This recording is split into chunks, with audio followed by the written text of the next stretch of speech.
बहुत समय पहले की बात है। दूर दराज की एक घाटी में एक राज्य था, कुंतलपुर।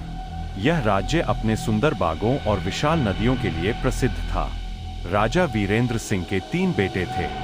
सबसे छोटे बेटे का नाम था राजकुमार आर्यन।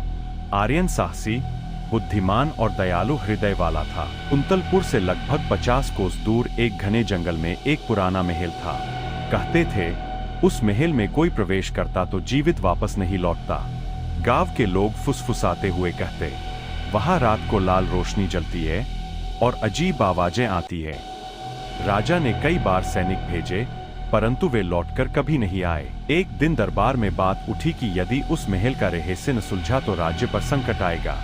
बड़े राजकुमारों ने डरकर मना कर दिया, लेकिन छोटे राजकुमार आर्यन आगे आए और बोले, पिता महाराज, मैं जाकर इस रहस्यमय महल का रहस्य उजागर करूंगा। राजा ने मन भारी करके अनुमति दी। राजकुमार घोड़े पर सवार होकर घने जंगल में पहुंचे। रात का समय था। पेड़ पौधे अजीब परछाइयां बना रहे थे।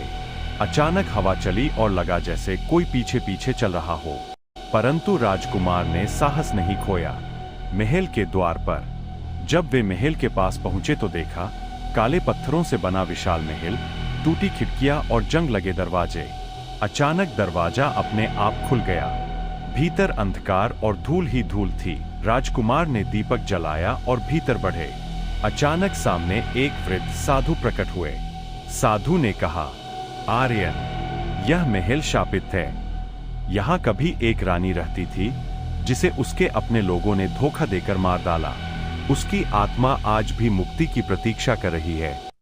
जब तक उसे न्याय नहीं मिलेगा, यह महल भयावह बना रहेगा। राजकुमार ने तपस्या और यज्ञ कर आत्मा को बुलाया। रानी की आत्मा रोते हुए बोली, मुझे मेरे हत्यारों से न्याय चाहिए। आर्यन ने अपने पिता को सच्चाई बताई। जांच हुई और षड्यंत्र करने वाले दोषियों को दंड मिला। महल का उजाला। जैसे ही रानी की आत्मा को न्याय मिला, महल का अंधकार हट गया। टूटी दीवारें चमक उठीं, लाल रोशनी की जगह सुनहरी किरणें फैल गईं। अब वह महल डरावना नहीं रहा, बल्कि एक पवित्र स्थान बन गया। अंत। राजकुमार आर्यन की वीरता और न्यायप्रियता के कारण पूरे राज्य में उनका नाम गूंज उठा।